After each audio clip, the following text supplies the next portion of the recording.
Shalom Jemaat Tuhan. Hari ini kita bersama merayakan peristiwa Kristus naik ke surga. Kita akan berdoa lebih dulu sebelum membaca firman Tuhan. Bapa, terima kasih untuk kesempatan yang Kau berikan pada kami pada hari ini, di mana kami akan bersama-sama kembali belajar firman Tuhan. Untuk itu kami mohon pertolongan Roh Kudus untuk menguduskan hamba-Mu, mempersiapkan hati jemaat-Mu, agar firman Tuhan yang kita pegang pada hari ini boleh menjadi berkat bagi segenap jemaat-Mu. Di dalam nama Tuhan Yesus kami berdoa. Amin. Saudara-saudara, salah satu hari perayaan daripada orang Kristen yang boleh saya kata itu kurang mendapat perhatian adalah hari kenaikan Yesus ke surga. Padahal saudara-saudara, kalau kita perhatikan, sebenarnya hari kenaikan Yesus ke surga itu adalah merupakan bagian daripada keseluruhan rencana Allah yang sangat vital, karena semua peristiwa lain jadi tidak berarti kalau tanpa peristiwa Yesus naik ke surga. Di dalam pengakuan iman rasuli dikatakan Dia naik ke surga, duduk di sebelah kanan Allah Bapa. Demikian juga sebelum Dia naik ke surga, Yesus mengatakan di dalam Matius 28 ayat 16 sampai dengan 20. Dikatakan demikian. Dan ke-11 murid itu berangkat ke Galilea, ke bukit yang telah ditunjukkan Yesus kepada mereka. Ketika melihat Dia, mereka menyembahnya, tetapi beberapa orang ragu-ragu. Yesus mendekati mereka dan berkata, "Kepadamu telah diberikan segala kuasa di surga dan di bumi. Karena itu, pergilah, jadikanlah semua bangsa muridku dan baptislah mereka dalam nama Bapa dan Anak dan Roh Kudus. Dan ajarlah mereka melakukan segala sesuatu yang telah kuperintahkan kepadamu. Dan ketahuilah, aku menyertai kamu senantiasa sampai kepada akhir zaman." Dan satu bagian firman Tuhan juga akan saya baca dari Kisah Rasul pasal yang ke-1 ayat yang ke-9. Sesudah Ia mengatakan demikian, terangkatlah Ia disaksikan oleh mereka, dan awan menutupnya dari pandangan mereka. Saudara-saudara, di dalam pengakuan iman rasuli tadi dikatakan Dia naik ke surga, duduk di sebelah kanan Allah Bapa. Saudara, apa maksud daripada kata-kata ini? Mari saudara-saudara, kita memahami akan pernyataan ini, jangan terperangkap hanya dalam pengertian suatu lokasi atau semacam pengertian secara tata ruang. Jika Yesus, saudara, betul-betul berada di sebelah kanan, berarti ada lokasinya. Nah, hari ini saya tidak mengajak saudara untuk bicara tentang lokasi begitu, tetapi saya ingin coba mengajak saudara mengerti, memahami makna rohani daripada duduk di sebelah kanan Bapa. Saudara, ketika Yesus naik ke surga, kembali ke rumah Bapanya, Dia duduk di sebelah kanan Bapa. Apa arti kata-kata itu? Yang pertama, Yesus Kristus adalah pribadi yang sudah diterima dengan sukacita oleh Bapa di surga. Suatu tempat diberikan karena yang memberi begitu berkenan kepada Dia. Kristus adalah anak kesayangan Bapa. Dengarkanlah Dia. Dengarkanlah anak yang berkenan ini. Yang pertama. Yang kedua, apa arti duduk di sebelah kanan Allah? Itu bisa berarti tempat pemenang. Saudara, setelah orang bertempur dalam medan peperangan dan kemudian kembali pulang, ia diberi tempat di sebelah kanan oleh raja. Seorang jenderal yang memimpin dan meraih kemenangan, biasanya dia duduk di sebelah kanan. Demikian juga Yesus Kristus, saudara. Dia menjadi pemenang di dalam medan peperangan. Itu sebabnya dia duduk di sebelah kanan Bapa. Yang ketiga,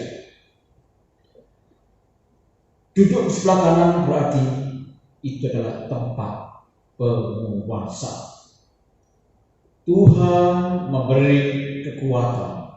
Tuhan memberi kuasa dan mandat yang melampaui apapun di bumi kepadanya. Segala yang ada di langit maupun di bumi sudah diserahkan kepada Yesus. Itulah kuasa yang diberikan Bapa kepada Yesus Kristus. Di dalam Matius pasal 28 ayat 18 dan selanjutnya, Yesus Kristus bukan saja Dia adalah seorang pemenang, Dia juga sebelumnya itu memberikan amanat yang paling agung kepada semua orang yang mengikut Dia. Orang-orang yang sudah menjadi milik Yesus, orang-orang yang menjadi muridnya itu harus merespon akan amanat agung. Saudara, kenaikan Yesus ke surga bukan hanya merupakan satu catatan sejarah, tetapi juga merupakan amanat. Dia pergi dan tugasnya itu diserahkan, dipercayakan, dikerjakan oleh kita, oleh saudara dan juga saya. Barang siapa merayakan hari kenaikan Kristus, dia harus juga mengingat pesan Yesus sebelum dia pergi ke surga. Maksudnya apa, saudara? Pergilah ke seluruh dunia, jadikanlah segala bangsa muridku. Apa yang kuajarkan kepadamu, ajarkan juga kepada orang lain. Memberitakan Injil Tuhan Yesus, dan Tuhan juga memberikan jaminan menyertai sampai kepada kesudahannya. Saudara, di dalam Yohanes 16 ayat 7 sampai 8,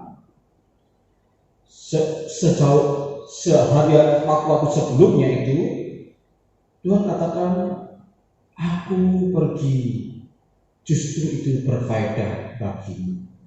Aku pergi untuk kamu. Karena jikalau aku tidak pergi, Roh Kudus tidak akan turun. Di sini, saudara, Yesus Kristus mengaitkan kenaikannya ke surga dengan rencana yang berkesinambungan di dalam konsistensi pikiran yang Tuhan Allah yang kekal. Itu sebabnya Dia berkatakan, jikalau aku tidak pergi, tidak ada faedahnya bagimu. Tetapi jika aku pergi, kepergianku akan mendatangkan keuntungan bagimu. Sebab setelah aku pergi, Roh Kudus akan dikirimkan turun dan menyertai serta menjadi penghibur bagimu. Dan yang keempat, di dalam Ibrani 4 ayat 14 sampai 16, bagian itu menyatakan bahwa kita memiliki seorang imam besar yang sudah melintasi segala langit. Yesus naik ke surga bukan berarti Dia menghilang dari bumi ini setelah kurang lebih 33 tahun berada di dunia. Setelah pergi, ia naik ke surga dan melintasi segala langit. Ini, saudara, boleh dikata merupakan peristiwa yang sangat besar. Sewaktu mengenang Kristus, kita mengenang Allah yang pernah datang. Wujudnya begitu konkret. Dalam bagian firman ini dikatakan suatu kalimat yang begitu menyentuh. Kita bukan hanya mempunyai seorang imam yang tidak mengerti segala kelemahan kita. Saya percaya di dalam hidup setiap orang, di dalam hatinya ada cerita, ada keluhan, kesusahan yang mungkin sulit diungkapkan. Orang kaya maupun miskin, orang sukses maupun orang yang penuh kegagalan, atau mereka yang selalu mengejar hanya untuk menyambung hidupnya saja. Saudara, setiap orang mempunyai keluhan akan hal yang begitu sulit. Namun siapakah sosok yang sungguh-sungguh dapat mengerti setiap orang? Saudara, dia Yesus Tuhan kita. Dia yang telah naik ke surga menjadi imam besar itulah yang membawa segala kesulitan yang mungkin tak sanggup kita tangani kepada Bapa di surga. Ia juga memberikan anugerah dari Allah, anugerah yang sebenarnya kita tidak layak menerimanya. Kristus adalah pengantar yang menjalankan tugas imam sekaligus sebagai korban. Inilah perbedaan imam dalam sejarah orang Yahudi dan imam yang begitu agung, yaitu Yesus Kristus. Imam-imam yang lain tidak menjadi korban. Mereka hanya sebatas mempersembahkan korban. Namun mereka sendiri bukan korban. Hanya Yesus Tuhan kita yang bertindak sebagai imam besar sekaligus korban. Selanjutnya dalam Ibrani pasal 7 ayat 24-25 kita melihat bahwa Yesus Kristus mempunyai pekerjaan lain selain naik ke surga. Di dalam ayat 26 dikatakan bahwa Yesus Kristus berdoa syafaat bagi kita semua. Siapa Kristus? Dia adalah pemenang. Dia yang mengutus. Dia yang memberi Roh Kudus kepada kita. Dia yang berdoa bagi kita. Dan tidak hanya itu saja, Yesus Kristus Tuhan kita yang kembali ke surga itu, Dia juga menyiapkan tempat bagi kita.